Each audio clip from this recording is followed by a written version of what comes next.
2 rounds in through an incredibly important championship, and it has been one star of the show, Rasim Fezui. He has been on top. He's got 25 points of margin already in the back pocket, and today might be the sort of day where he might need it. This is a circuit which a lot of drivers know. The timing of the season is in and around where it's always raced, but this is Sebring, a track which, for all those who know, has one of the most difficult translations out there, the move from asphalt over to concrete. This is the Porsche Esports Sprint Challenge Canada, and the race towards Canadian Tire Motorsports Park continues here through the panhandle of the United States here in Florida. I'm Jake Sperry. Andrew Cardinale is alongside me for the ride here this evening for what is going to be 2 races, 1 sprint, 1 feature, as we take our look in around this beautiful Sebring circuit,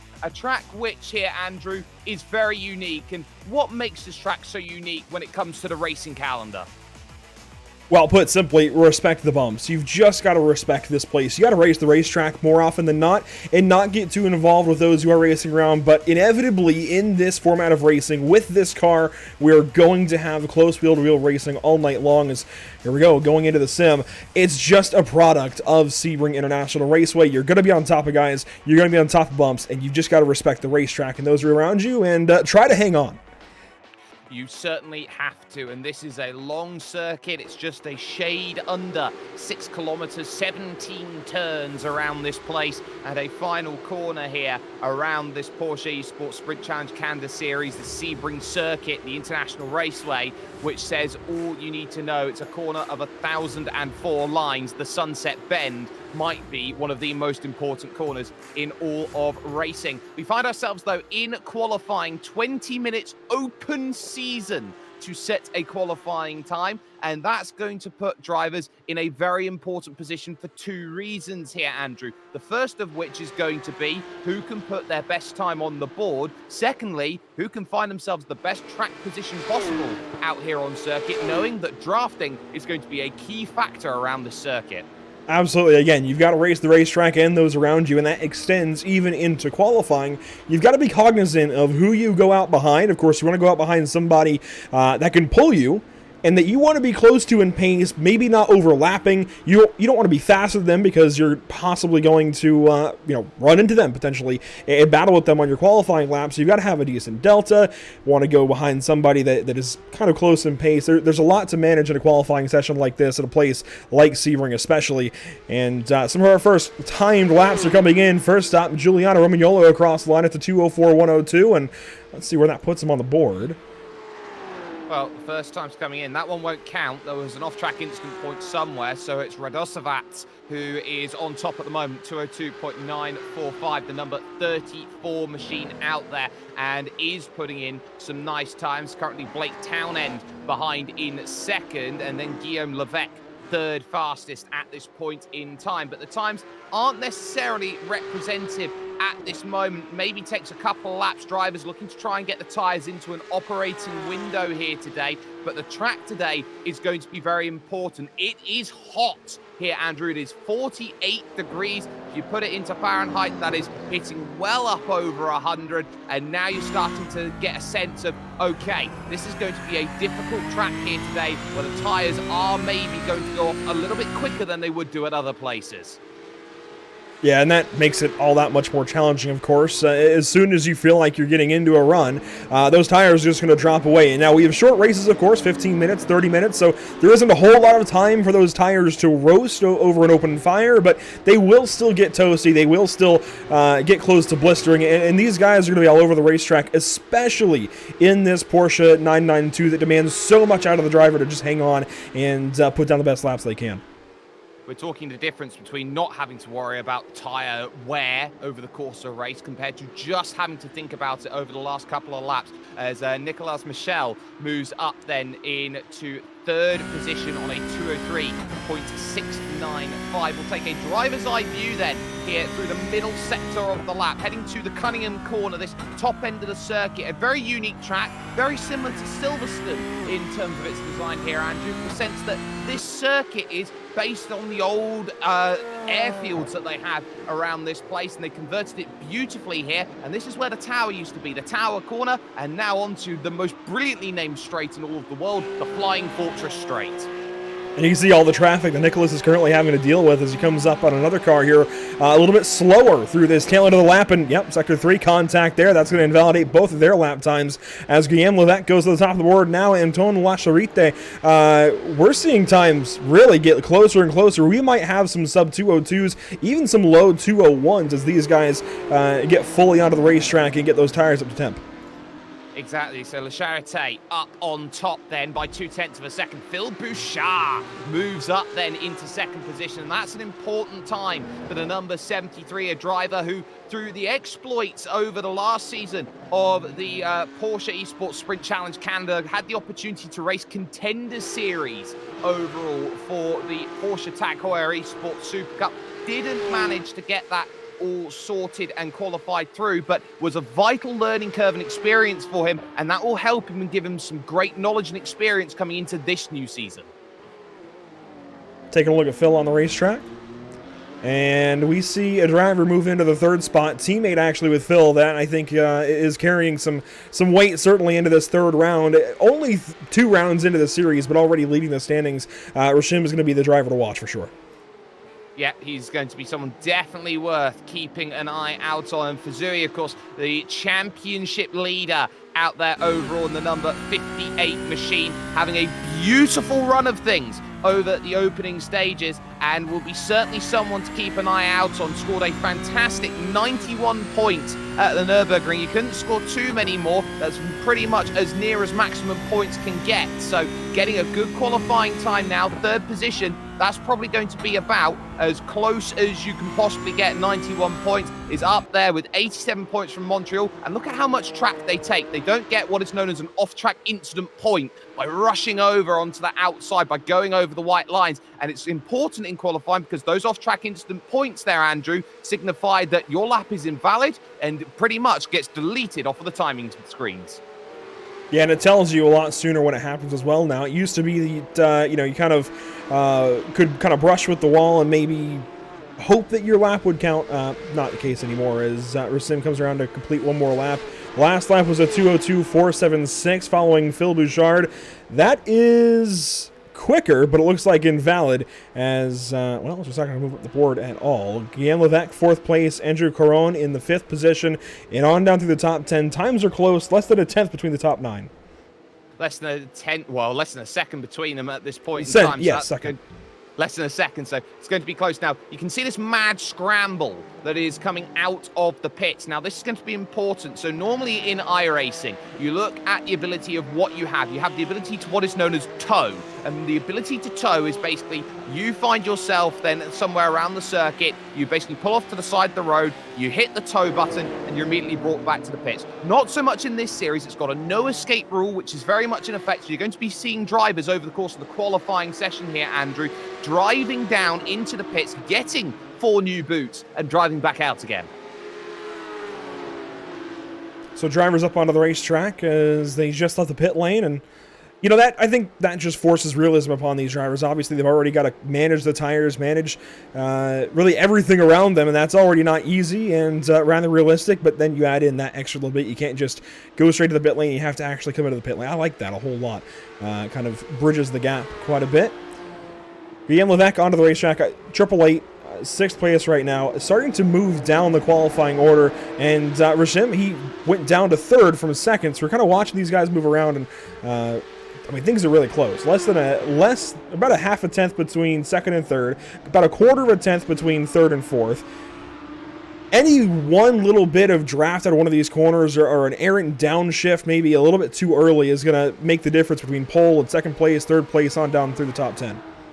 It certainly will. The likes of Suelio Almeida, Alex Ellis moving up then in the places and getting things sorted. There is Almeida, the number 3 machine out on circuit. And you're going to notice that the liveries out there for all of these drivers are very much based on what they drive out of in this series. And what do I mean by that? I mean the Porsche centers that they have. Everyone is effectively contracted in a team to a Porsche center, and it's all about getting the most that you can, not only just for you, but for the teams. And the Markham team, or the Markham Porsche Center, that you can see is the very iconic red and black plaid, so to speak, that is on there, making them look very, very similar to maybe Wayne from Letterkenny.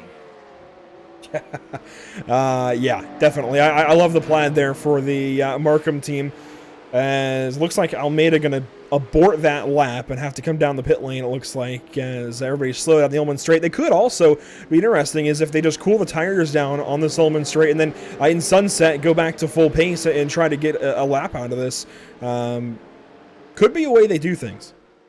It definitely could, and I think that's going to be very interesting to see who's going to try and get maybe an extra lap out of their tires by getting them into the right window. I do want to pay focus, though, over to the number 12 machine out on circuit. This is Alex Bergeron, who is out there at the moment, just trying to warm up the car at this point in time. Now, the reason why I'm going to point him out is because he's a driver who's got the pro license when it comes to dirt oval on iRacing. You get 4 categories out there: road, oval, dirt road, and dirt oval. And he is someone that in dirt oval circles is probably one of the best when it comes to that style of racing. And it just shows you the quality of this field when someone like Alex Bergeron is down there pretty much 1.1 seconds off the pace.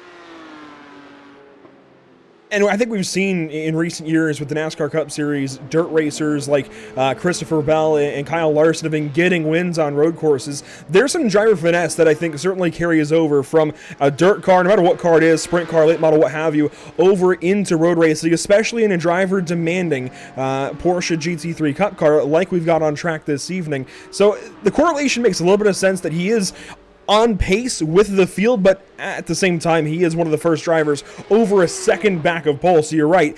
He's got a very impressive iRacing resume, but even he is a little ways down the order, as competitive as he may be in this number 12 car for Porsche Center Quebec. So 15th place, that's not bad. But just want to say that, by the way, if certainly in the top half of the field, I think we've got 43 cars here this evening.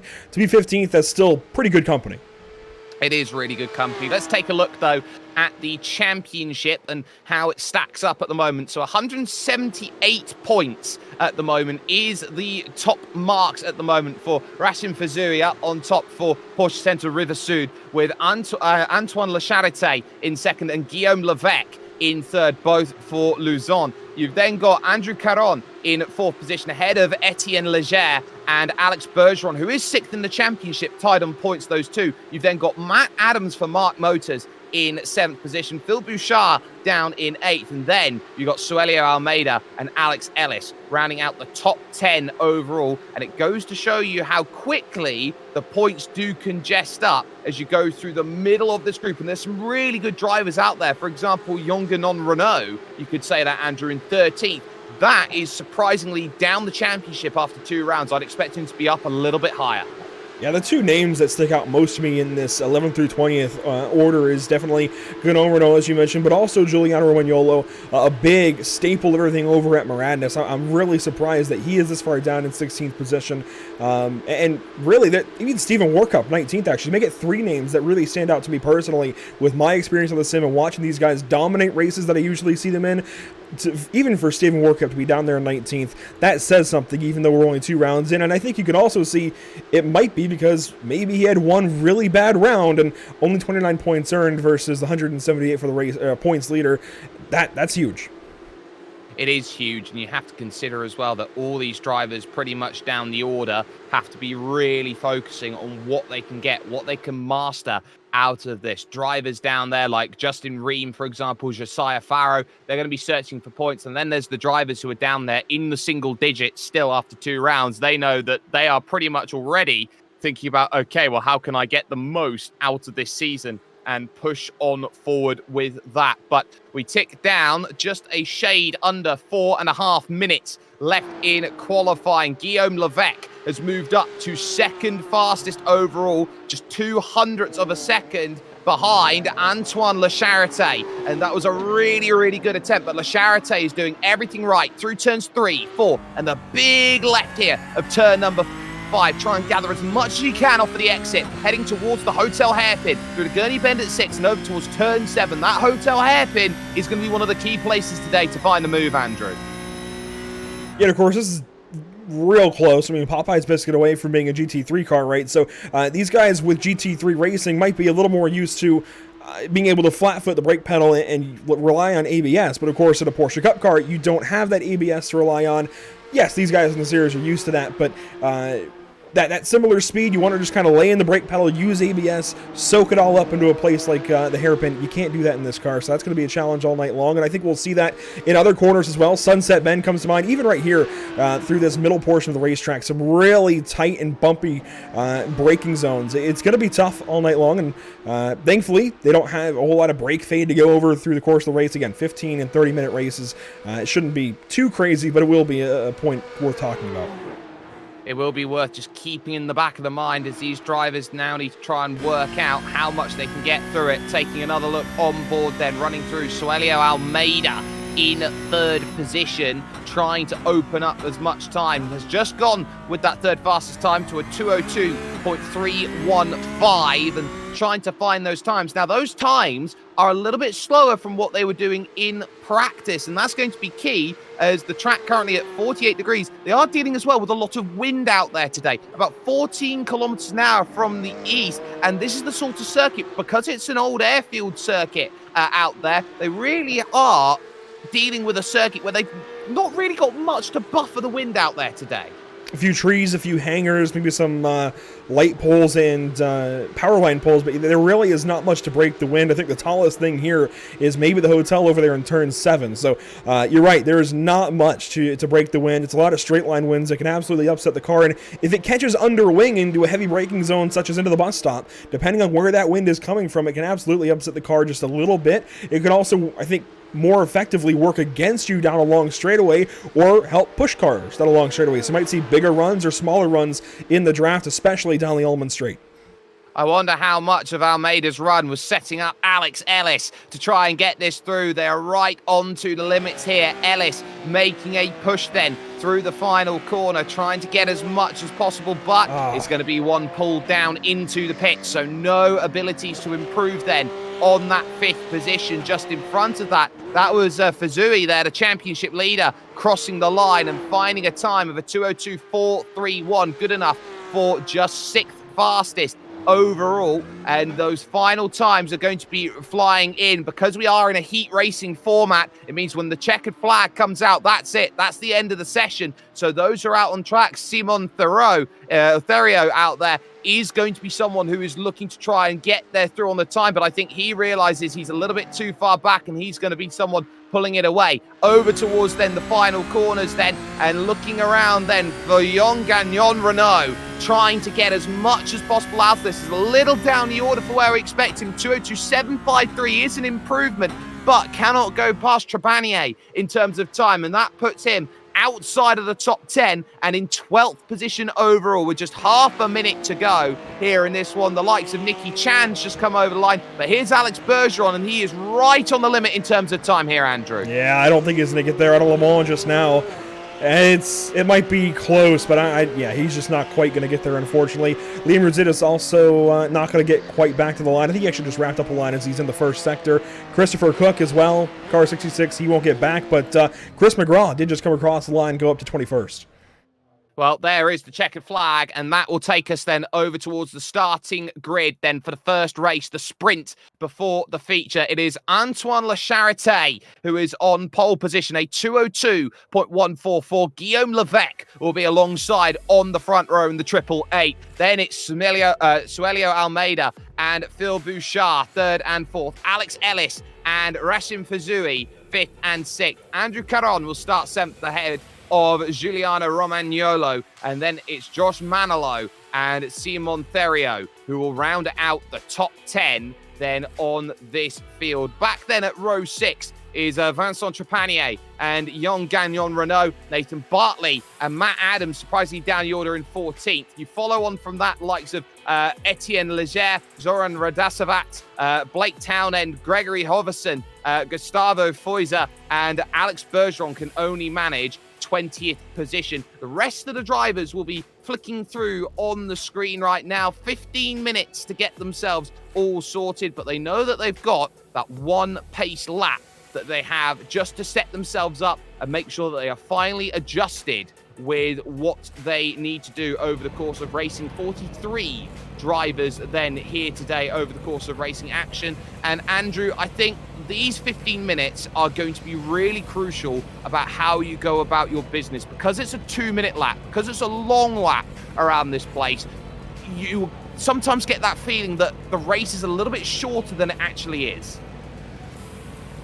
Yeah, and that first lap, just the warm-up lap, is going to really wear on these guys. They'll be chomping at the bit by the time they come around Le Mans down the Ullman Straight, even before they can set up for Sunset and that run to start this race. So watch out for these guys, especially lap 1. Down to turn 1, that's always a hairy place, whether it's the start of the race or the very end or anywhere in between. Turn 1 at Sebring is always a talking point. We're going to see that in evidence this evening as the field rolls off. This is going to be interesting. Again, got to respect the bumps. Just got to be mindful into braking zones, especially ones that open at moves like this. Turn 1, it's going to be so hairy that first time. And then you know that with the 2 Luzon cars that are up there at the front of the field, they're going to be sat in a fantastic position to defend from all of those behind. It's around about this time that we talk about, well, what is so important about this Porsche Esports Sprint Challenge Canada season and what makes a championship like this so desirable to go through? Well, winning the championship as a whole, well, you get the opportunity to go drive a Porsche Canada track experience anywhere in Canada, province and territory to be determined, of course, and the winner must be age 21 or over. But you also get the likes of a track experience program that's there. On top of that, you get a Tag Heuer connected watch, a Bose headset, a Porsche Motorsport seating ton, Porsche Motorsport jacket, Porsche Motorsport hoodie, a knapsack, a Motorsport flag, and 200 iRacing credits on top of that. You're talking about a value, or approximate retail value there, of about 5,000 Canadian dollars, which is a pretty hefty sum for winning a championship like this. Yeah, that's a lot more than you'll make for just running official races. So that is definitely a nice tag to add on to potentially winning this championship, but it's not going to come easily. We've seen the competition already through the point standings and just in qualifying and practice alone. Just today, let alone the previous 2 rounds, especially last week at the Nürburgring, it is going to be so tough to come out of this one on top. But if you're driver 58, Rasim Fazouye, you've already got a big head start. Yeah, you certainly do have a huge head start, but this is the sort of day-to-day where you're going to have to work maybe from the likes of 6th position if you're the championship leader, Rasim Fazouye. You also have to remember that you don't necessarily have to go all out in this opening sprint race. There are less points on offer in this sprint race compared to the feature race that comes along after this one, but you have to remember as well, there is a full top 10 invert that gets itself put into play. So the 10 drivers, if you're in 10th position at the end of this race, you're starting on pole for the feature, which is double the distance. That's going to be a challenge for sure, and that also means whoever finishes 10th, obviously will start from the for pole for race number 2. That's going to change things up, especially if you have a battle potentially for that cut line for a 10th that wants to invert up to the front. Whoever finishes 11th, man, they might send it a little harder into Sunset Bend on that final lap just to try and get that 10th spot and invert up where they might not usually, considering, it's just 10th place, right? It's not that big of a deal under normal circumstances. But when you're inverting to the front of the field, man, that makes a huge, huge difference.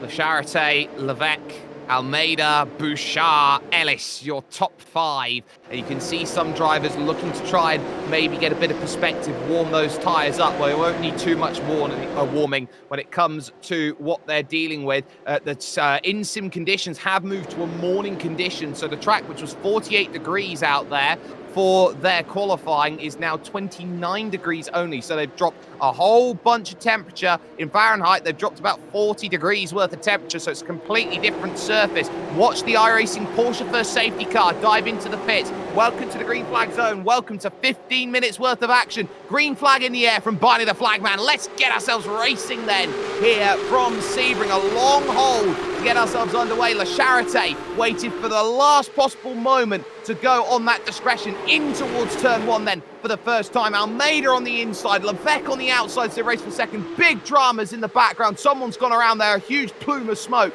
Back through, but in they go, single file, 2, 3, 4, about 6th position. They start to go too wide for Zoe, and Alex Ellis, who's not had the best start through, will try and look Caron to try and find the place, but at least from the front, it's a nice clean run as they head through turn 5 in the Gurney Bend of 6. There was a big accident in the back, but the leaders keep on racing. Now down to the hotel hairpin for the first time. Turn number 7, the first real big braking zone for these drivers, and big passing opportunity. And you see some overtakes happening there at the apex of turn 7 after the Fangio triangle, and opportunities aplenty for sure here on lap number 1. Those opportunities are going to thin out over the course of this race. You've got to take advantage early.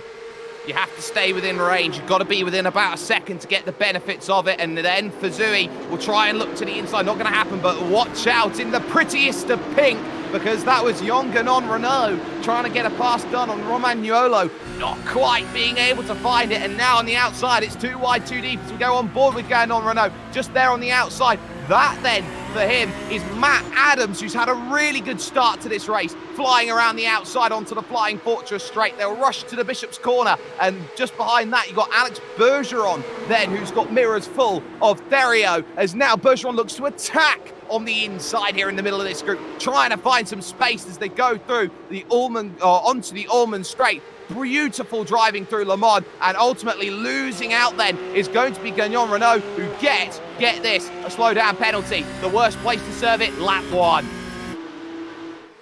Up front, La Charité leading it a Sunset Bend for the first time. Teammates playing nicely out front. That's how you want to control a race like this. As Felipe Almeida crosses the line here in the 3rd position to wrap up the first lap. And there's a couple of teammates in 4th and 5th as well. Bouchard and Fazui. We'll see if they can maybe link up and try to pull one another forward in this race. But Fazui right now having to deal with Alex Ellis right out front. The windshield no longer as he sends it to the inside of turn 1. Contact there though as we get a crossover into the first corner. And here comes Andrew Caron as well.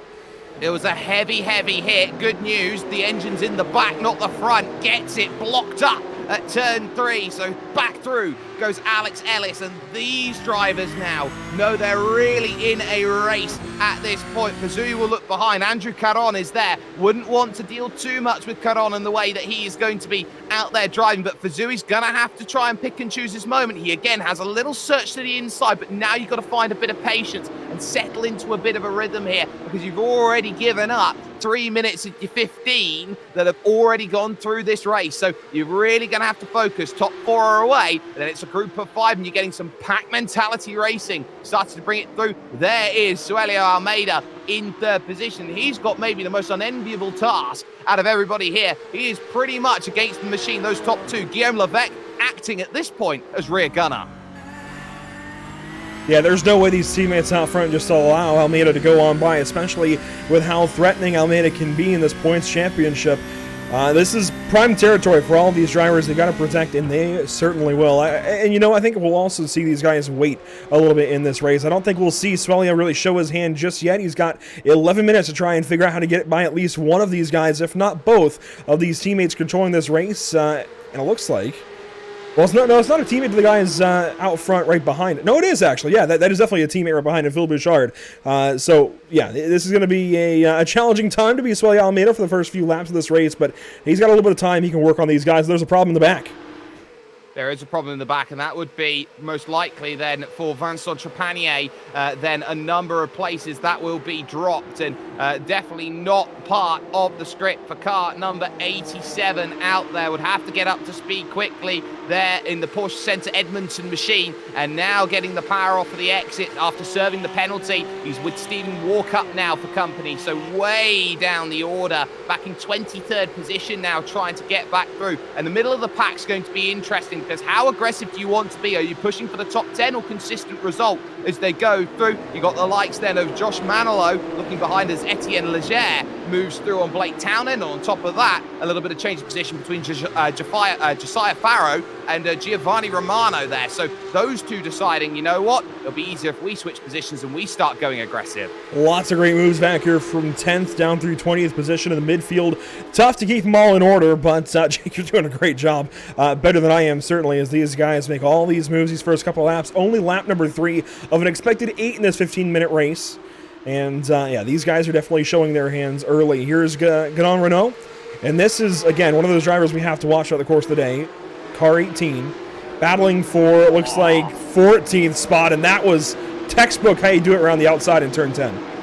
Yeah, losing out a lot of time over the course of this one is Radosovat.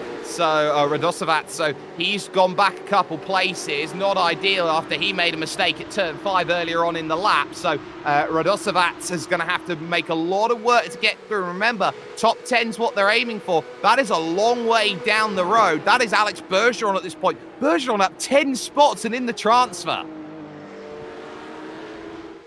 Giuliano Romagnolo dropping a position right in front of him as Matt Adams goes on by. So there's a lot happening right around that cutoff line for the top 10 as here comes a 3-wide battle almost as Romagnolo, Bergeron, and Adams all switch positions. Bergeron moving up 1 spot, battling now with Romagnolo through sunset. And now the 17 car, Matt Adams, gets to decide this transfer spot as he rides around in 10th. He does. He had to serve the slowdown penalty, and as such, he's now dropped back. Bergeron on the inside, Romagnolo on the outside. Let's thread the needle. Why don't we? 3 wide into turn 1. Romagnolo rolls off the power. It's going to be into 9th position then for Matt Adams, but how do you attack off the exit? That's where Romagnolo's going to get the advantage, but he's boxed in as they run through the very tight run to turn number 3. The track does narrow up through that section. Adams gets nowhere to go, and as such, they now hold each other up. And look at how quickly they hold themselves up because it brings Hoverson into play. It brings Therio back into the mix. And this is what happens when you start battling. You bring everybody else into play. Look at this line of cars from Bergeron and the number 12 car in 8th position. On the right side of your screen as there's a move underneath Romagnolo. That is for 10th, and that will go for Gregory Hoverson. That is good for for the 15 car to go up to 10th position. Now into that transfer, there's a problem in turn 7. 2 car. Yeah, number 2, that is Etienne Leger, who is the one finding troubles going through. Just a little bit of contact with Blake Townend under braking. It looked like Townend got it all locked up, grabbed the grass slightly, and that was why he fell backwards then through the early goings. Now through Cunningham and the transfer over to Tower. This then is Josiah Farrow trying to get to Blake Townend right now, who is trying to stay with Giovanni Romano. And you find yourself in a pack like this, you almost have to look out and go, well, everyone's got draft on top of the car in front, which makes it doubly difficult to try and find those overtakes. So everyone's going to be trying to attack as much as they can, and we've been noticing a lot over the course of the racing that it's through this section of road heading onto the Ulman Straight where most drivers are getting those slowdown penalties for being too aggressive on the inside curve. And this is where these guys earn their NASCAR drafting chops as well, where they have to watch the mirror almost as much as the windshield. Here's a battle for 5th position once again. Your points leader going on by Alex Ellis. That is good that time through the Sunset Bend for the 5th position. And Rasim now moving up into a really valuable spot for car 58. But that is, of course, going to invert him 1 position lower for race number 2. So he'll have to work on Alex Ellis all over again. Well, he'll have to make that pass again, but he'll also be thinking about, well, how many points have I got by just making that extra move? And the answer to that, the difference between 6th and 5th, is an extra point. So he's got 1 extra point in the championship, but he'll have to do that work again later on tonight. There then is your top 4 as things stand. Antoine Lecharité out in front. Guillaume Levesque about a half a second behind. Behind that, about 6/10 for Suelio Almeida. And then you've got number 73 of Phil Bouchard, who might be trying to get into the mix, who might be deciding in his Riversud Porsche Centre car that he wants to try and push on and get onto the podium here with this sprint result. He has been biding his time, and I think he's been struggling to get anywhere close enough to really make something happen, because these top four have been incredibly evenly matched over 9.5 minutes so far. On board with Bouchard for the 4th position, but further back, we just had to switch for position in a battle again. Bergeron and Adams once again, and contact there. Adams out onto the dirt, and that is an open door for car 15 to go right on through. Bergeron losing out as well. The littlest bit of contact there at the apex, and everything changes. Well, Bergeron was always going to try and push out to the outside. I think they made 2 bits of contact there. It's the first bit of contact that led to the second. And pretty much, I'd say there was some very strong racing between the two, but nothing I would say that was out of the ordinary. They were just pushing hard for it. Now we take a look on board with Matt Adams. He's got Yongan on Renault just in front, and Renault goes defensive then, looking to try and hold on to this position. It will have to be the long road, the road hard traveled by Matt Adams with a really aggressive line into the corner. He'll lose out then the second half of this section, and as such, Matt Adams is going to have to be patient, use the power on the exit, and watch out on that final section of track on the outside of the final corner. It used to be grass here on iRacing. The new scan means that is more concrete to work with, so drivers are going to push a little bit harder through those final corners. Matt Adams all over the back end of car 18. This for the 12th position. Renault defending once again. Just ahead, Simon Terrio working on Giuliano Romagnolo. That's for a valuable position. This is what I was talking about with that transfer, where the 11th place car, as this time winds down, might get a little more aggressive for that 10th spot. Giuliano, though, a master of defense, definitely going to have his work cut out for him as he goes underneath Alex Bergeron into turn 7. At least took a look. Not able to make anything of it as they go side by side behind the lap car. Yeah, the lap car is Burak Kazyolu, who is out there and is just trying to stay out of the way of everyone, and I don't blame at this point. Big defensive move again, and trouble there. The 1-2-4 caught up then in a bit of drama out on circuit. So that will be Adrian Versen, who is there, and also you got Reem, who's dropped a bit of time in the Calgary car there, so you can see the front right as well is very much dented in, so looks like there's been troubles there, but not so much out at the front of this field. The top two have been very calm about this, and it's been about how you try and drive away. Now looking behind, Alex Ellis has got mirrors of the number 06 there of Andrew Caron. You can see a big correction there coming through the final section of road, heading towards Sunset Bend. Caron is really pushing right now. I think he's at his absolute limit trying to find this pass. The question is going to be, can he manage it? He'll have 2 laps to find the pass, but the key here is not yet, not here at Sunset Bend, not at this moment. Wide entry, pretty apex, and solid exit there for Caron as he works here on Alex Ellis for the 6th position, but I think you're right. Hold off for now. I know that timer is getting thin as we go down to 2.5 minutes across the line that time, beginning lap number 7, but being at 2.5 minutes, that means there's 2 laps to go as Caron's car steps down around turn 1. That was beautiful. It was a good effort, but the issue that he had was because he was losing the back end, it meant that all drive on the cutback fell away, and that work's going to have to happen all over again. We look back at exactly 10th position. Giuliano Romagnolo holds that 10th place. Simon Theriault will be someone who is definitely trying to take that away and knows how important that is. It's a net gain for the next race of 10 spaces, and 10 spaces would mean all the world to Theriault right now if he can find that move. Big defensive move then as they run to the hotel hairpin. No dices in terms of that move just yet, but Theriault knows he's not being helped right now by Bergeron and Hoverson. Those 2 drivers in front are pretty much giving a free ride here to someone like Giuliano Romagnolo, who's going, okay, I'll just grab onto the back and effectively let you pull me around this Sebring circuit.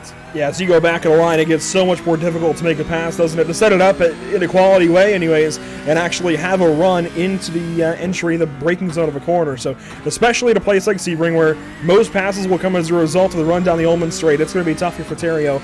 But he has been putting in laps, I think, just kind of studying his competition right now. We'll see if he's got something this lap or the next lap potentially for Romagnolo as time is running out. Time is running out. They will soon see Barney, the flagman, waving the white flag up there, indicating that there is 1 lap to go here at this sprint race of the Sebring International Raceway. Round 3 of this Porsche Esports Sprint Challenge Canada Series. And it is, of course, Antoine Lecharité who is out there in front. Came into tonight here, looking for as many points as possible as Barney waves the white flag. 25 points down on Racing Fazui right now with the way that the points stand, with Fazui in 5th, with Le Charité leading this race outright. He will cut that gap of 25 down to 16 points if it stays like this. We take a look on board with Phil Bouchard for a moment, but there is your top 4. Third, still not decided just yet, with Suelio Almeida still having to be wary around this circuit, Andrew, as they reach the back half of the circuit, heading to the Hotel Hairpin for the final time. Yeah, for a while we thought maybe Suelio could set up a move for second. At this point, he's defending for third, and he's in a good spot to do so. He's still got the draft from Levesque. He is still hanging on to that slipstream down the straightaways, but he is far enough back that I think he can kind of use him as a guide without being right on his hood pin, so he can really just kind of follow, use that car as a reference, and work to stay ahead of car 73 as there's a change for position as Romagnolo drops, well, hangs out a 10th as Bergeron and Hovesen for a moment swap spots, and now Terrio and Adams battle here for 11th. This is important.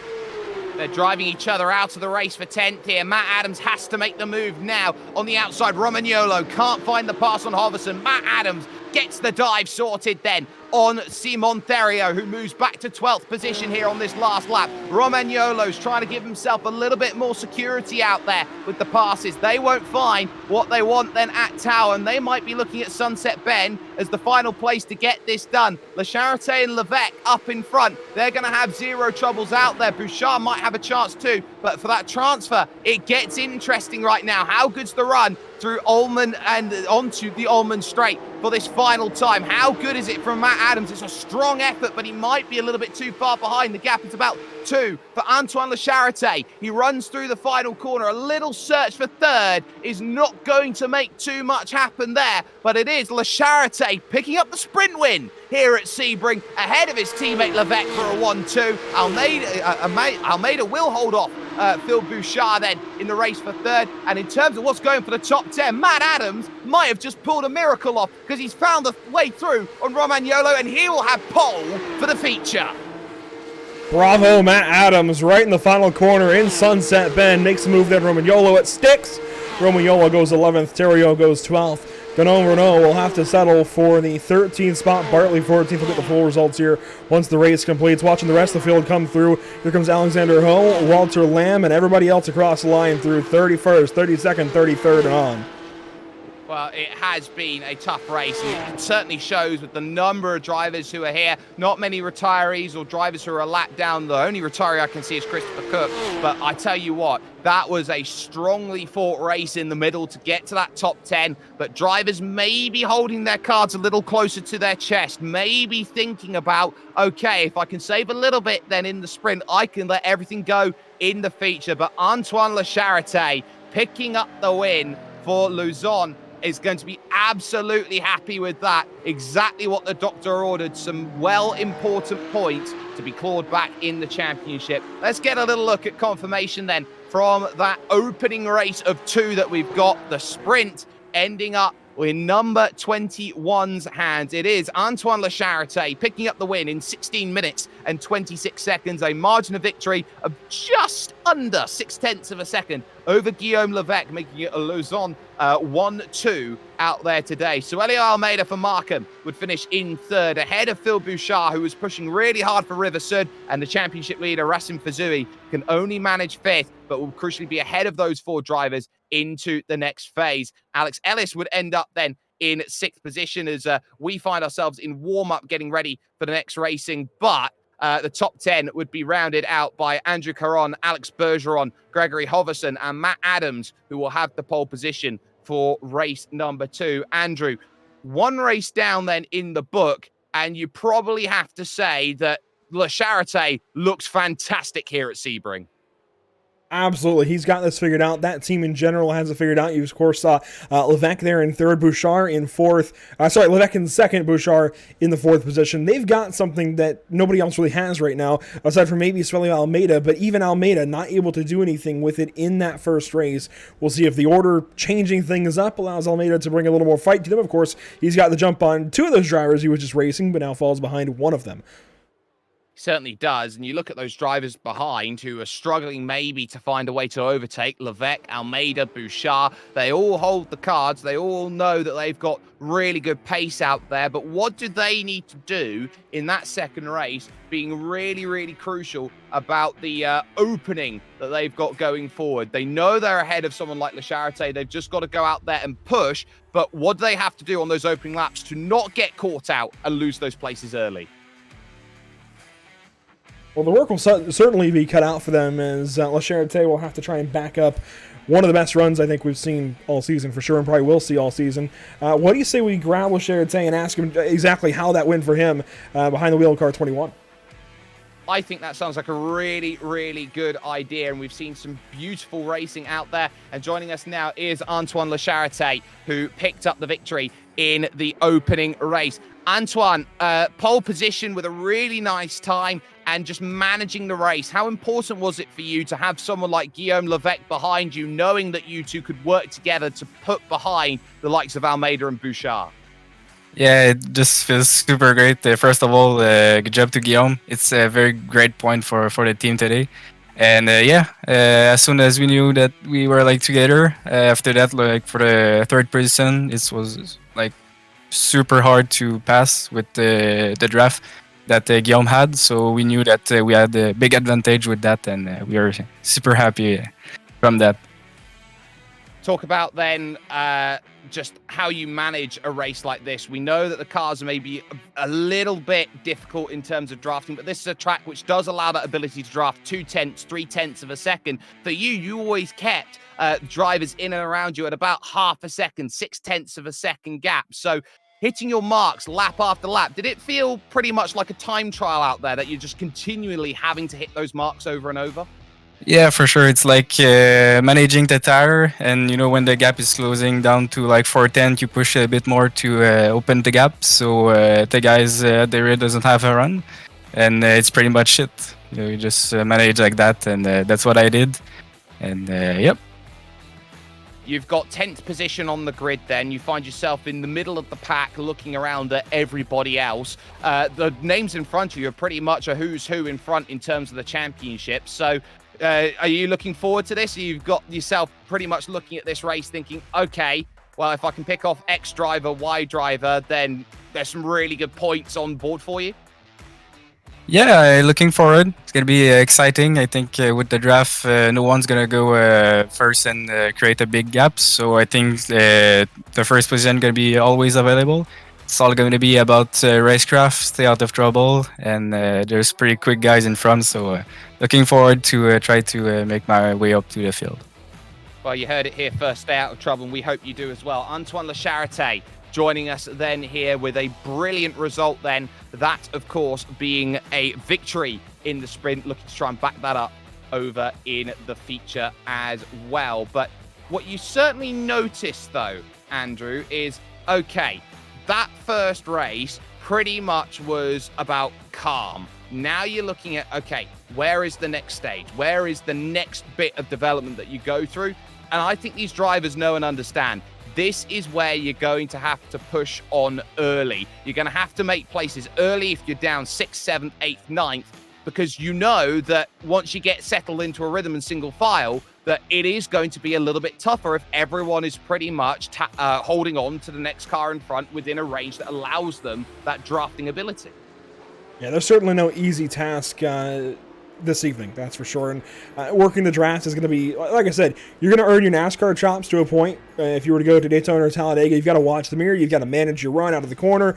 It's a little bit different, obviously. You've got to hit the apex of Le Mans, for example, and actually get a run up onto the Elman Straight. Just, again, as an example, or any corner, really, you have to maximize straightaways for sure in this Porsche 911 GT3 Cup car. And it looks like race number 2 on deck as we've inverted that top 10 and are ready to go for 30 minutes now as opposed to 15.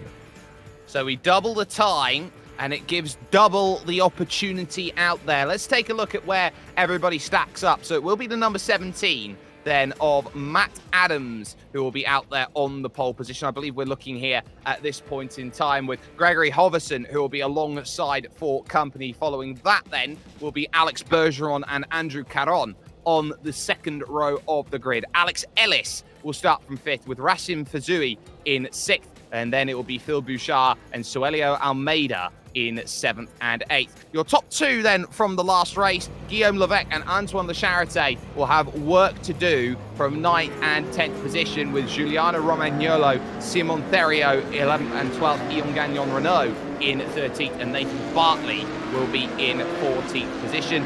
Josh Manolo, Zoran Radosavat, Blake Townend and Giovanni Romano will make up the top 18, with Vincent Trepanier and Josiah Farrow rounding out then the top 20 overall. It's a long look through the field as these drivers will once again gear up for their one pace lap behind the Porsche iRacing First safety car. And what you'd certainly sense at this moment in time, Andrew, is how important this is, that the esports element of sim racing is so crucial for Porsche and their design, wanting to be at the forefront on what makes them such an iconic car brand. And on top of that, the 75 years worth of amazing car contribution, that this pretty much signifies for Porsche the next stage of development of where they want to go, and they want to try and get more people to understand that Porsche is this incredibly amazing brand that is the forefront of racing.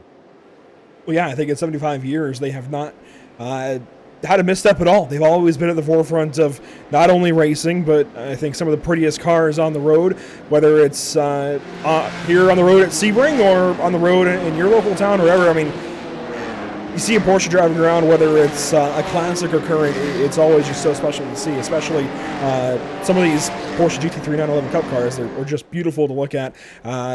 The recent styling, I really enjoy what they're doing there, but there's no... I can't think of many names, if any, that would come before Porsche in racing.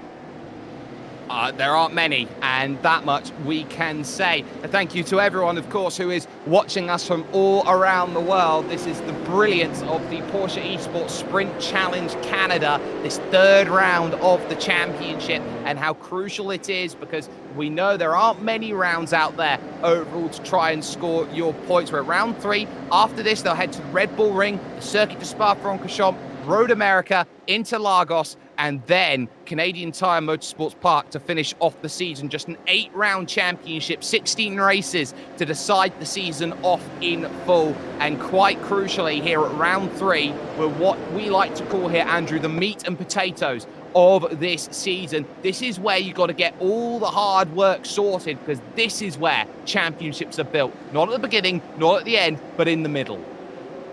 Absolutely, that consistency goes so far. You've got to make sure you execute every step of the way, but the ones, like you say, the meat and potatoes, of course, that makes up your meal. And it's not that first course, it's not the appetizer that really is what's memorable. That might be flashy, whatever, even dessert might be cool, but really what's filling is that meat and potatoes that you get.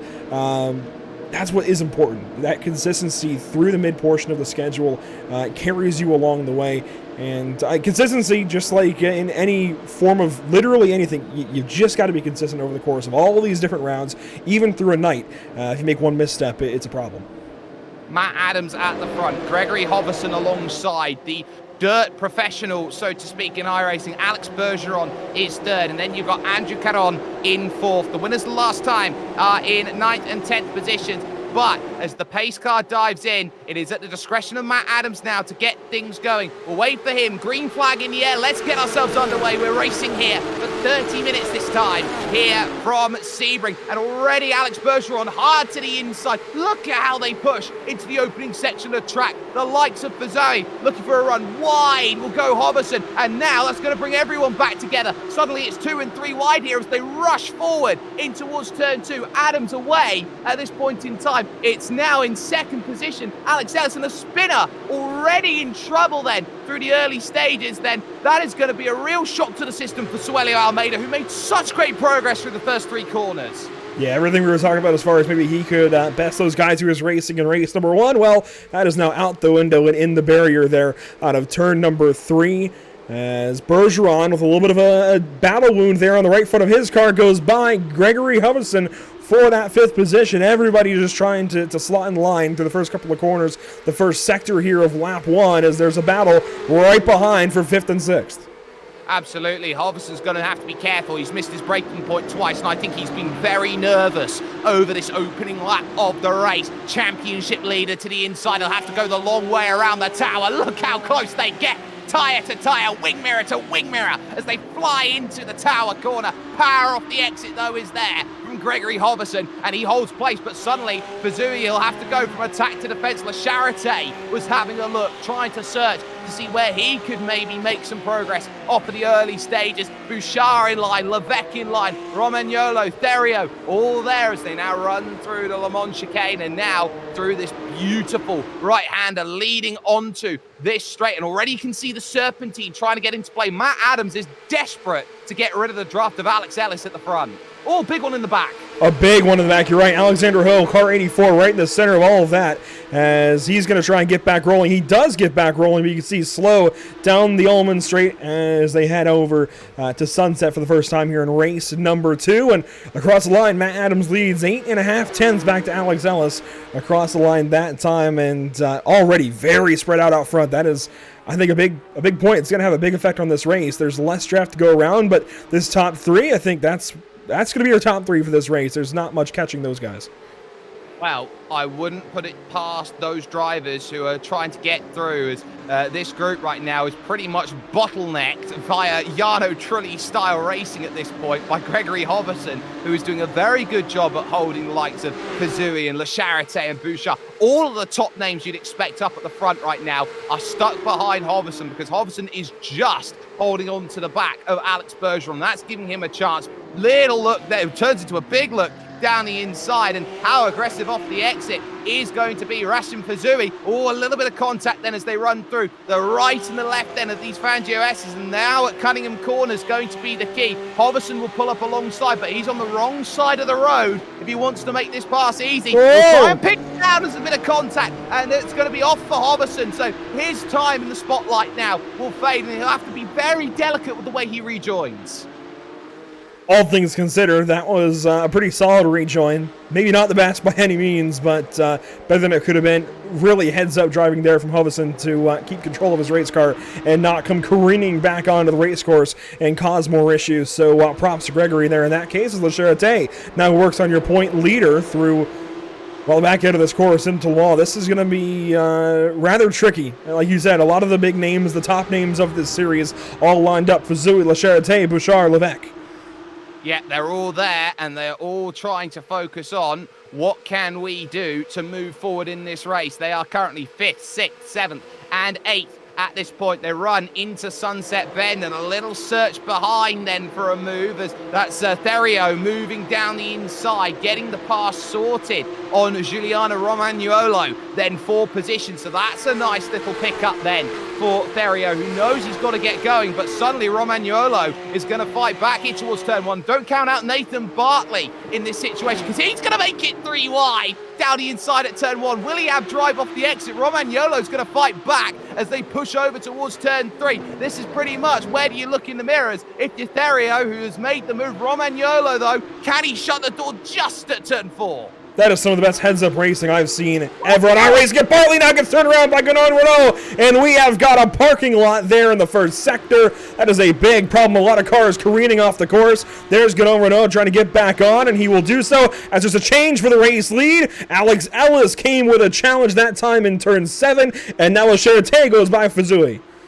Couldn't quite make the move, though. It's still Matt Adams who has the control, though, at this stage. And suddenly, everywhere you look, drivers are going to get aggressive. And now in they go. How much do you want to push? Round goes Alex Ellis. Caron puts him around. And just like that, it has not been a good race in the feature for the Markham cars out there. They have found themselves turned around at every which venture. And now, out of race contention goes Alex Ellis. Adams with the lead. Caron now in second. Antoine La Charité past Alex Bergeron. He's up to 3rd. Yeah, that was a big string of corners for the entire field, really. A big lap. Lap number 3 is going to go down to the record books for this one as maybe the most important of the day and possibly of this championship, as a lot's going to change. A lot of drivers now hurting for points after just a couple of laps in this race. And like I see in the Twitch chat, there's still 24 minutes to go, and we've seen some of the craziest racing that I think we'll see all season long. As Bergeron now going to defend over your points leader, this is going to be tough. Vazui is going to be at the inside here at Sunset Bend, and he can take as long as he likes on that inside. There's 1,004 lines. No one quite knows the correct one because it's so bumpy through, but Bergeron sticking it around the outside on the exit. Now he's going to try and get some drive, but look at that extra gear coming from Fazui. They're brilliant stuff. Just as they flicked the gears, he had himself a little bit of extra oomph on the straight, and just like that, he's through against Alex Bergeron, who's got nothing really to argue with. It now brings Bouchard into play. Levesque now will want to try and get into the mix as well, and suddenly the chase is on once again. La Charité only 3 seconds off the lead, there or thereabouts. I think he's got his eyes set on the double. We haven't seen too many doubles when it comes to this series. Certainly tough to do when you have that 10-car invert and varying race lengths of the competition that we have in this series for sure. There's a lot mounted against whoever wins race number 1 to actually repeat for race number 2, but look at the gaps ahead. Adams, 1.7, nearly 1.8 seconds to Caron, and then another second and change back to La Charité, and nearly another 7/10 or so back to Fazui. Some really big gaps out front. I'm not saying it can't be done. Certainly, Andrew Caron and Carlos 6 can make up that time to Matt Adams. He can run him down. Even La Charité still has enough time to do it, but it is going to be a whole lot more difficult when you look at that.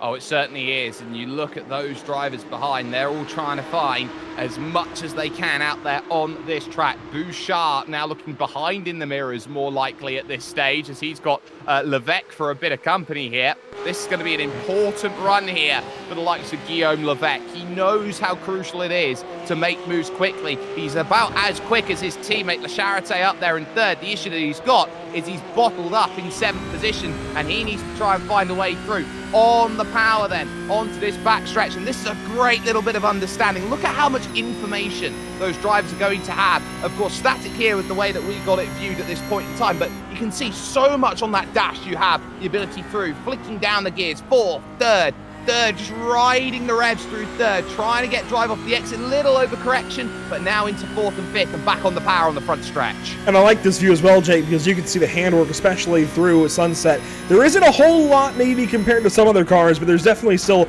work at play. It's not just straightforward, just pitch the car in and hold it there and then exit and straighten back out. There's work happening there in the center. Especially when you consider as well just how difficult these machines are to drive. It is very much a case of you have to be very deliberate with the way that you push through a couple of these corners, and every time you go around this track there is always a part of the circuit which seems to bite back. Track temperature up as well from where it was. We're now up to 34 degrees centigrade out there, so moving towards the 80s, the 90s in Fahrenheit. Another little look of defense on the brakes then. Bouchard really trying to hold off the group, as just behind that now they're side by side. A little mistake from Therio is going to allow through then Romagnuolo to move up into 8th place. And just as that happened, I wanted to point out big time here is there's an attempt there from Bouchard and Bergeron. Look at the damage on Bergeron's right front nose. We talked about it briefly, and you can even see on the right side of the wing as well. He has definitely taken a couple of hits, very important hits from that lap 1 contact, and I think it's affecting this car certainly. Whether he wants to admit it or not, whether he's going to allow that to hold him back or not, we'll see, but definitely holding him back ever so slightly there in car 12, especially on the straightaways. Yeah, it is affecting him. That straight line speed, I think, is going to be really important. You lose maybe 4 or 5 kilometers an hour, an extra 2 or 3 miles an hour. You're going to be in a little bit of trouble out there on circuit, because other drivers around you are going to have that ability to go a little bit quicker. And because Bergeron now has lost contact with Rashim Fazawi, who is out there in front in what is 4th position right now, Bergeron's going to be in a bit of trouble, and we can already see it, because here comes the look at Sunset Bend from Bouchard. Sticks the nose at the inside. Now he's going to need some good drive here to go through. A little bit washed out there. Goes someone like Alex Bergeron. You've got to be careful of the marbles on the outside, and in the wall, just there in the background, there was Therio trying to get as much as he possibly could out of it. But here's the issue that you got. So Bergeron's got no power on the straight. Into the corner, around the outside, cutting it off. Phil Bouchard, thank you very much. But here comes the up and under from Guillaume Levesque, trying to get this move sorted. Can he find the magic formula here at turn 3? Yes, he can. He can't shut the door just yet, but it won't matter. He's got it as he heads to 5. textbook stuff there in the middle of the top 10 as Levesque makes easy work there. Bergeron, so long as he finally got onto the left side into turn 1, he finally had that one work out for him and got there to the inside of turn 3, made the pass complete, and that position I think is over for Alex Bergeron. He's now going to try to hang on to 7th over Giuliano Romagnolo, but with 18 and change, almost 19 minutes to go, I don't think that's going to happen. I think we're going to see this 12 car drop maybe out of the top 10. He's got a ways to go to Josh Manilow, but he's certainly going to drop close there. Just looking at how much faster these guys are lap per lap. At some point, Romagnolo's going to dispatch of him. Terrio's going to follow. Manilow may even follow as well. And after that, it's really almost like a landslide. Get an eye on the race lead because Matt Adams has seen both 2nd and 3rd close in. There's trouble for Arthur Chan out of Porsche Centre Richmond, dropping way down the order, and that at Cunningham Corner is never a place you ideally want to go off at. Nicholas Michel comes up, and Michel's going to try around the outside. It's not going to happen there. As a mod guest, Michel goes around, and oh man, trouble in the back. That is never how you want your day to go, as you see a look there at now 31st, 32nd place. But you're right, up front things are getting spicy. Andrew Caron, as I mentioned, I guess, it would be a hill to climb, but he has climbed that hill and is now within a half second of your race leader and has brought Antoine Lacheritte along with him. We have got a proper 3-car race out front, and this is far from over.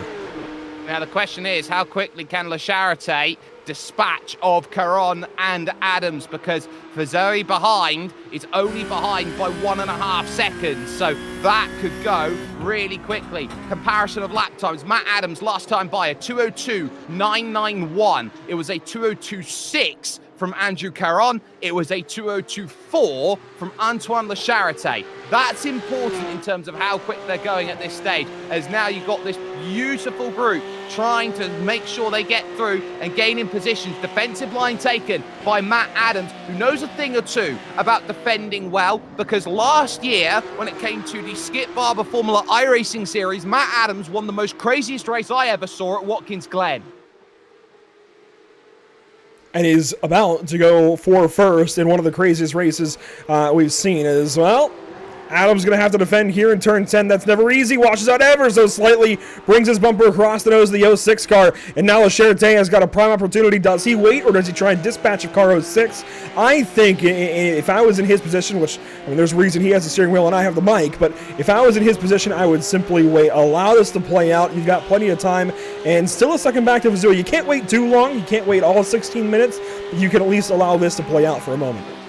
There are places on track where it is beneficial to see drivers going slow. The transfer out of Cunningham Corner towards Tower Corner is not one of them. Out of here is going to be crucial. How much do you want to attack off the exit? Look at how much struggle there is they go through. And now trying to break toe again. Lacheritte picks up the draft then from Matt Adams. Adams now looks to try and give a little bit more over to Andrew Caron so that they race too wide, but Caron lifts out of it then and allows Lacheritte through. He's going to go for 2 for 1, straight up the inside just like that. Lacheritte wasn't going to take a second opportunity away. Brilliant move from Lacheritte to take the race lead. Matt Adams though might have a chance to come back. He'll try and pinch him down on that inside. Move up, use the side draft, get this move sorted around the outside to take it back. Sensational between them.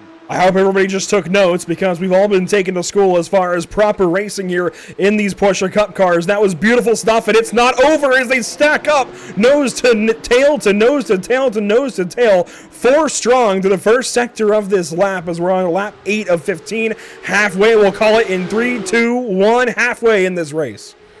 Halfway there, halfway still to go. Top 4 altogether, because the championship leader, Rashim Fazui, has jumped on the back. A search around the outside from Antoine Lacheritte on Matt Adams. Not going to happen. Has to lift off of it to fear of Matt Adams being turned across his front nose. Still, though, as they go through towards Cunningham Corner, Matt Adams is defending with everything he's got, and it's going to be a long 7 laps if he has to defend like this. Fighting through the Cunningham Corner. Inside now for the transfer left. And I think Lacheritte, if he's got himself a half a car, could maybe attack around the outside. Adams, brilliant, as he now tries to get this run. Little wiggle as they go through. Contact between the two. He pushes his way through. Caron finds a way back past. Caron, a big run that time. Here he comes as now teammates are side by side behind at a real fast piece of racetrack. And that's going to be tough for both of them to hang on with Sim Fazui to the inside of Le Charité. He's going to try and go for two now as he goes to the inside of Caron. Sets up for a beautiful run potentially through Le Mans. Here comes car 58. He has the nose for second, but pass far from done. Bouchard and Levesque now find themselves in play, and this suddenly gets dicey. They're going to push like it's Talladega at this point. Le Charité needing to push Caron forward. He knows there that Bouchard's teammate's there now in Razui up now into second position. His teammate Levesque is just behind there in that sixth place. He's going to need some help, but suddenly it's Fazui, up into second position. Adams somehow still has the lead of this race, but all of a sudden it's getting dicey. It's three wide into turn one once again, but crucially it's Caron on the outside who's just about holding Le Charité, who was looking at the race leader lap ago, finds himself in fourth. I told you these guys were earning their NASCAR chops today. We saw bump drafting. We've seen three wide into turn one.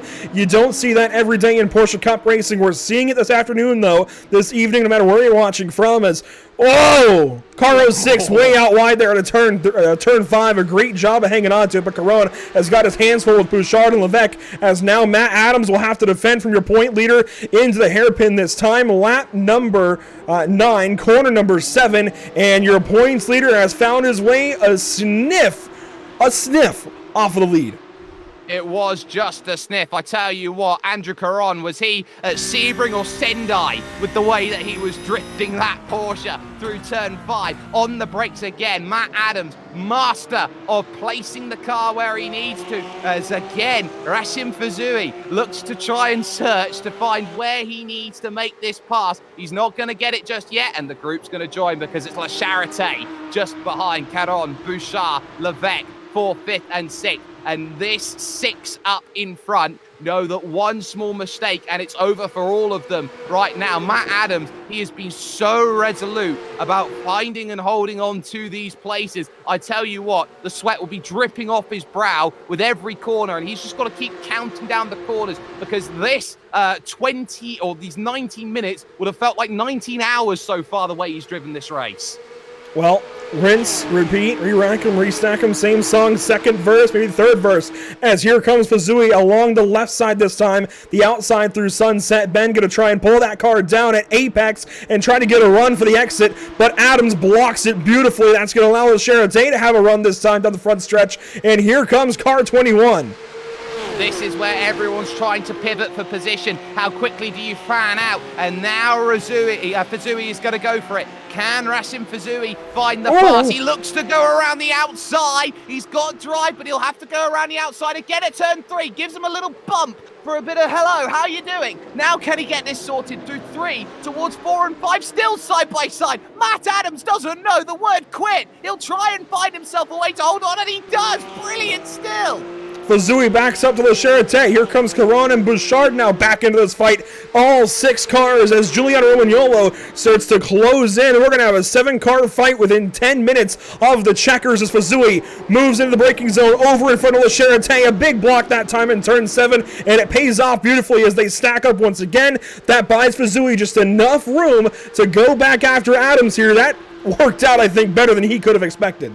They are a second a lap slower, these entire 6 from the group behind, and that's why Romagnolo is there. Still some more side-by-side then, as Andrew Caron looks to try and break himself away from Phil Bouchard on the outside. There's going to be a bit of argy-bargy about it, and they'll have to fall back to station to rank and file through the tower corner as Levesque and Romagnolo find themselves there. Thero, Bergeron, Manolo, Hoverson, they're all there. Remember how Gregory Hoverson was off the road earlier on in this race? Well, he's found himself back to within 5 seconds of the race lead, there or thereabouts. He is right in the wheelhouse now for something to happen in this race. And this is what I love about the Porsche Esports Sprint Challenge Canada, is that everybody's got an opportunity, especially here today at Sebring. It might not be Daytona, but it is definitely still a great equalizer of sorts. These guys do battle down the Ullman Straight once again, side by side for 5th and 6th. Bouchard and Levesque. Levesque on the winning side. No, the losing side this time. Bouchard on the inside, right along that concrete wall, and Levesque just has to do battle inches away from that 73 car. Uses the exit of the corner. It's got a little bit of banking and a run on the front stretch. He's going to have the inside for turn 1, but how much can he do? Well, he's got to be aggressive here under braking because Bouchard can hang that around the outside. It's one of those few corners that you can. And now how much push are you going to get? Not much help out there as they head towards turn number 3. And just like that, Bouchard on the outside holds station. But look at how much it's cost them. Oh, wow! From behind. Thank you very much. Simon Ferrio will take that one away. And Romagnolo and now Alex Bergeron, remember, he is limping wounded. He might think, you know what, I could steal a couple positions if they keep racing like that. Meanwhile, as that happens, it's on for the lead because wide goes Matt Adams. And suddenly, thank you very much, finally, the one mistake comes through. And Racing Fazui takes the race lead away. And now Le Charité will want to try and pounce. It's not over though. Le Charité with damage. Adams comes across over to the outside in turn 10. He's going to use it to the best of his knowledge. And that works out nicely. Contact out to the left side curbing. They're still fighting for it. And somehow, yes, Matt Adams takes back over at the point. Beautiful stuff from this black and yellow Porsche. There is simply no give up in car 17. He's got the top spot again. There's always an adage, and I will go to Valentino Rossi. He was the sort of rider, when it came to MotoGP, who would always want to attack the moment that he lost the race lead. That is Matt Adams in a nutshell right there. He does not know when to stop. The moment he loses the race lead, he tries to attack at the very next corner. And Matt Adams, once again, will try and shake off the likes of Racing Fazui, who we take a driver's eye view from. You can see how much he's having to really work as they weave about this straight. Adams takes the defensive pact, then moving through into Sunset Bend once again. Remember, we've still got 7.5 minutes yet. Oh, that's a big open door. Too deep? I think he may have just done so. And suddenly, Racing Fazui's got a chance here. He's on the outside. Now, who's going to get the help? At the moment, Matt Adams is trying everything, but maybe, just maybe, Antoine Le Charité's got something to say about it. Though Adams here through turn 1, can he push out Fazui? Yes, he can. So Racing Fazui will have to wait. I'm speechless, Jake. Minister of Defense, this guy right here, Matt Adams. Six minutes to go, nearly 6.5 minutes to go, and he somehow still has this race lead over the points leader. Maybe the best racing we'll ever see this season. This has been fantastic, but Fazui not done. Another attempt this time down the Dan Gurney corner, and, well, here we go, into the hairpin once again. Back on the outside is car 58, backs it up for the apex, and there's contact. Turn around. It's Levesque, Guillaume Levesque. Has been turned and the group had swelled to 11 for the race lead. Guillaume Levesque is around, then at the hotel corner, and it's troubles there. Still on for the lead again, though, as Matt Adams again goes defensive at Cunningham Corner and just about holds station once more. I wonder how long they're going to leave him out there before they decide, you know what, we're going to have to team up because he's just going to be super duper aggressive. But Guillaume Levesque, that is a hammer blow for the driver third in the championship coming into tonight. How long is Le Charité actually going to wait? How long is Caron going to wait? How long are these guys going to deal with just allowing Fazui to take one shot after another for the race lead? They want their share, right? They want to get their points. They want to try and win this race and go for the championship and that estimated around $5,000 worth of prizes. They cannot keep waiting. At some point, the pin has to drop, right? They have to go. Yeah, they're going to have to move, and this is the thing. Time gets short. Drivers get more aggressive and they will go for lower and lower percentage moves from the 90, 80% moves. They'll go for the 50% moves. They'll go for the 30 to 20% move, trying to get it done. And to get it done, you got 3 laps left here, Matt, to hold on to it. And it will be one of the all-time holds in sim racing if he can manage this. On the brakes into turn 1, he covers off the line, but has he gone too defensive through the corner? Because look at how it opens up. Racing Fazui saw him there, just weaving to that inside, leaving it open on the exit. Thank you very much. Matt Adams has thought a bit too much about it. Le Charité through into second. Here comes Canon. Well, it took a long time, but Goliath just made David fall right there. That was beautiful stuff through turn number 1. I'm going to be honest, I think he just waited for his opportunity, finally found something he really liked, took it, and Adams was taken by surprise for the first time all night long as there's contact now with Caron, that time through turn 7. Bouchard right on him as there's a battle now sparking up for 4th position. Here comes Bouchard with an opportunity for Cunningham Corner. This is going to be a big send, I think, from car 73. He's got to go for it, right? He's got no choice because they're going to lose contact with the 2 in front if he doesn't make this move. But Caron again around the outside, but he's got to be pinched a lot through this left, which gives Bouchard the opportunity as they reach the tower, and he will find the place under braking to make that pass. Beautifully done as they now race. Oh, straight up you go. There goes Simon Theriault into the tyres at the tower. Racing giveth, racing taketh, as Theriault drops out of the top 20, still trying to get back on the racetrack now, and it's just not going to happen today, as now Hoverson and Manilow, they fight, swap spots, and Hoverson stays out in front of the 86 car, as Enzo Johansson, we've got a whole lot of new players up in this top 10 battle.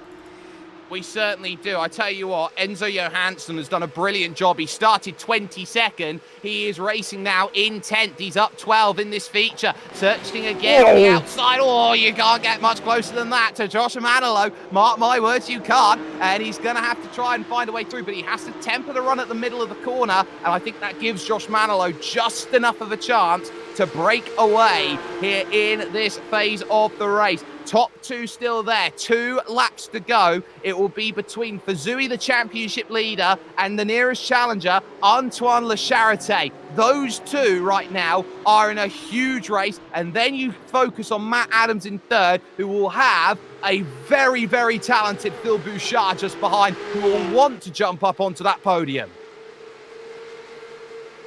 I don't think Adams is done. Yes, his tires are pretty well cooked, and he's had to hang on for a while, but if Lecharité and Fazui get to racing, the door opens suddenly for 3rd spot, so long as Adams can hold Bouchard behind him and not allow for too many attempts. The first move, I think, that Bouchard has to the inside of the 17 car, that takes these guys for 3rd out of the race for the lead. Right now, Adams is hanging on right at the edge of what I think is doable for him to still maybe win this race.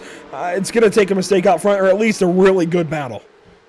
I think a really good battle is what's going to do it. Lecharité is trying to line this one up because Rashim Fazui has been brilliant so far, but Lecharité, I think, has just been calm enough. He's waiting for the right window on his tyres to try and get himself into play through the Bishop's Corner now, the double apex left and in through the right of the Le Mans chicane. This is where you're going to have to open it up. Look at how much track there's being opened. Oh, contact between the pair of them. And Lecharité has to back out of it. And Rashim Fazui can get a breakaway, and there's trouble in the back. How far off wide? That's what Adams needed. Bouchard way out of handle, completely sideways, hung onto the race car. Adams now back in the fight for 2nd on the outside of Lecharité into Sunset Bend, and the 17 car is right back in this, around the outside, and he's going to hang on, still out there. And this is not what Lecharité wants as the white flag gets waved. He wanted to be in a position to attack Rashim Fazui, and this is where it's going wrong. Adams to the inside, gets it sorted, park the bus at the apex, and again, the worst nightmare of Antoine Lecharité becomes a reality. He'll still have to race hard against Matt Adams for what is 2nd position. Bouchard will look behind because Andrew Caron is not going to give this one up in what has been a sensational race here at Sebring. This is what you came to see, as now they will run through the Gurney Bend for the final time, heading to the Hotel Hairpin. Championship leader with a chance to extend as his gap extends to almost 0.6 of a second.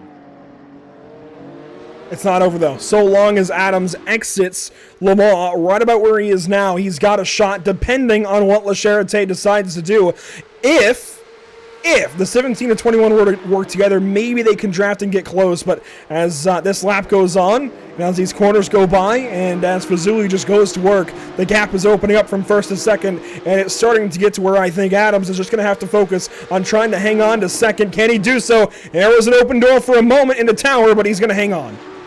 He is going to hang on at this stage, but Matt Adams knows his time is limited. He'll have one key place to try and hold this together, and he will know that Le Charité is trying everything. He'll now look to the outside here, into the Le Mans chicane for the final time. Has Le Charité got Adams? No, he's going to get turned. Matt Adams is going to get turned. He was trying to pinch as much as he could. Le Charité had nowhere to go. Adams bites the bullet as now he finds himself way down the order behind Romagnolo in 6th place. For Racim Fazui, you could have hung his move on Matt Adams over in the Louvre. It was that good. It was the Mona Lisa of sim racing passes. And as he will go through the final corner, that is a big statement win. Racim Fazui wins the feature at Sebring.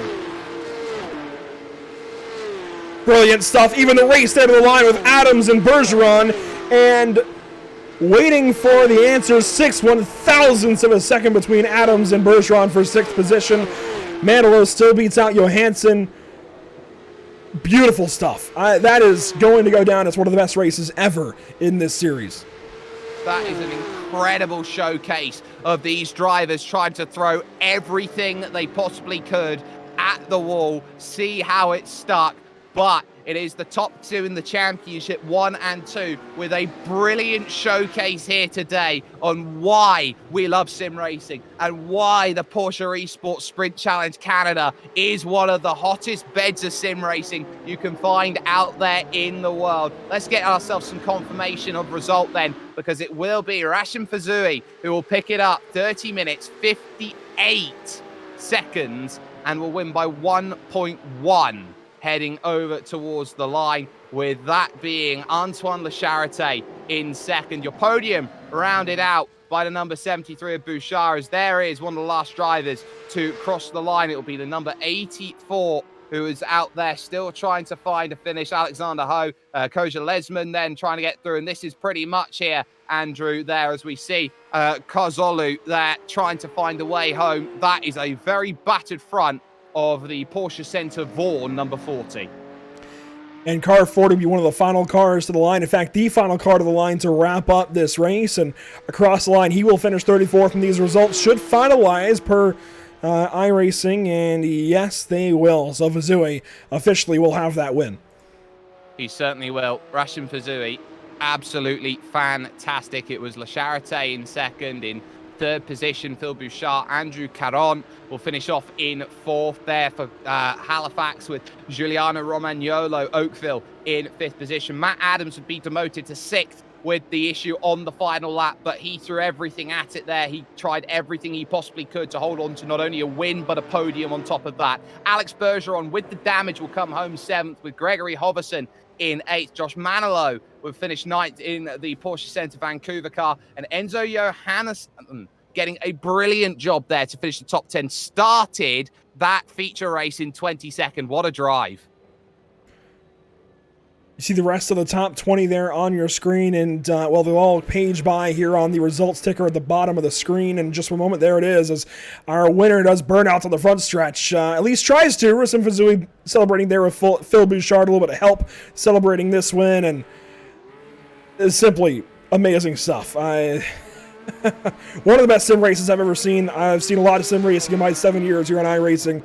A lot of great finishes, a lot of great racing, but this might take the cake. And you can hear I'm a little bit voiceless right now. This broadcast really wore on my pipes, and yeah, it was worth it. Get the drifts out, the concrete 11Zs, and get the doughies out there. Some brilliant stuff then here today in what was some incredible sim racing action, the Porsche Esports Sprint Challenge Canada. But we are going to, in just a couple of moments, find ourselves an opportunity to talk to some of those drivers who finished right up there at the very top of the order. But Andrew, what does this say in terms of a series like this, when you've got all this amazing racing, and then you have to consider that probably the greatest I will switch back and overtake track comes along next in the Red Bull Ring? Oh, man. One of the raciest Formula One courses on the schedule, if not the raciest. Real short, real fast. Every single corner is going to be worth talking about next week in Austria. Next round in Austria, I should say. There is no place where you can relax aside from maybe the front stretch, and even then you're going to have to fend off a lot of drafts like we saw today. The same story up to turn 1 as we saw into Sunset Bend today. Well, we're going to get a chance now to talk to our race winner in the main race that we've had here today. It is Rashim Fazui who is along with us. Rashim, first and foremost, is that the toughest 55 points you've ever earned in a sim race? First of all, hello everybody. I'll just gather myself because that was a hectic race. I hope the spectators enjoyed it, because I did. However, wait, just give me 2 seconds because I want to speak at the same time. Sorry for that, for the broadcast. Okay, now I can hear the full of you. I am not happy with my qualifying performance. It's like I got scared of the car and the conditions. On optimal, I could have pulled it, but I never put the lap together. Unfortunately, we don't have an extended time at the end of quali. I was running a 0.1. That was with reference with a no draft lap. But excuses aside, tough race 1, frustrating race 1, and then race 2, I was just like, well, whatever. I'll just go grab the points. And turned out I went in and grabbed a lot of points. So yeah. Not happy, but not sad. I'll just take it. Well, you grabbed all the points there in the main race, but I think the highlight is going to be the move that you pulled on Matt Adams. At what point, with the way that he was defending and how aggressively he was defending, did you see that opening at turn 1, seeing how aggressive he was to the inside, how shallow he was, giving you the ability to attack all the way to turn 3? So this move actually started from Cunningham. I was on the inside at some point because he messed up his braking at T7, which is the hairpin. And today, for some reason, the conditions, you could go so deep in the brakes, but you couldn't trail brake and turn in the same way you would than if you generated it yourself and had similar weather. I'd have to go back and check the weather. So I wasn't used to deep brakes today. So he got the better of me around the outside. But what I noticed is, whenever he defends inside, when I was on the outside the next lap, when he defends inside, he goes a bit wide, right? So I thought to myself, man, if he's ever deep on the inside of any corner, I'm trying to get a run. The lap after that, I tried to get a run in T7. It didn't work because he actually defended it well. But on a longer corner like T1, no matter how slow you're trying to be, the moment you carry just that little bit too much speed on the inside, you just cross, you ride the door, and then you make the overtake stick. I went a bit wide in T3, but he did go a bit wide in Cunningham. If somebody plays shoulders with me, I'll play shoulders with them, right? I try to keep it clean as much as I can. But if somebody plays shoulders, I play shoulders. He enjoyed it. He sent me a message at the end of the race. He said, "Great race." I forgot to message you, by the way, but good race. And yeah, it was clean today. Happy that it was clean for everyone. That's what I'll say. So a 25-point lead by my maths, and never trust a commentator's maths, is down to 15 points. You head, though, to the Red Bull Ring next time out, a track which is iconic for switchback overtaking opportunities and that pack style of mentality. Do you think that the result that you got here today in the main race here at Sebring is going to give you a lot of confidence heading to the Red Bull Ring? I believe that you only build confidence from what you know, and I only know once I start practicing. I'll only put 5 to 7 hours of practice for Sebring. I'll put a lot more for Red Bull Ring starting tomorrow. So once I really get to know a lot of conditions and the fixed setup around that track, then I'll have the confidence to race it. But otherwise, it's a take for everybody, right? So let's just take it one race at a time and try to have the round 1 and round 2 results I've been having at a Red Bull Ring for sure. Well, we hope that you find very similar success there. Ashim Fazui joining us then and picking up a huge victory in terms of what he was looking for. Third place overall in that main race was Phil Bouchard. He stood by with Andrew Cardinale. Hello. And Phil, that was one of the most electric races we've ever seen on iRacing, certainly in this series as well. How did you hang on through all of the trials and tribulations? You started 7th as low as 8th, but you worked your way up to 4th, and it seemed like there was a little bit of, maybe a little bit of teamwork, but also trying to just work together to get to the front and race then. Oh, I mean, That's probably one of the most interesting race I've done in a while. Like the back and forth in terms of position was crazy. It was like even NASCAR. Like you just choose a lane and you pray that that lane goes forward. So yeah, happy that I finished the race because the first 2 rounds are pretty bad for me in terms of contact. So that race, the goal was only to get to the end and get some points in.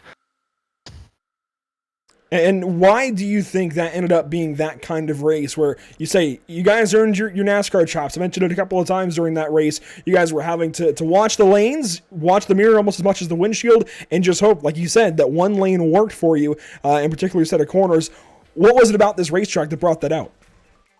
Well, there's a couple of long straightaways, so in the draft you can have a run to overtake people. I also think that the reverse grid for the feature race kind of shuffle the card a little bit because the slower guys start up ahead and we have to kind of get through them, but it's really not that easy. So I think it's making like a very interesting race, and I hope people enjoyed that to watch because it was very stressful to drive the race, but to watch it must have been really, really awesome. Phil, if anybody didn't enjoy that, they need to get their pulse checked because I don't think they're alive, quite honestly. That was amazing stuff out there with you guys. Well, how about Red Bull Ring then? Austria next time out. It's not going to be easy. A little bit of the same, but in a much shorter, condensed, and newer racetrack where everything is just coming at you each and every corner.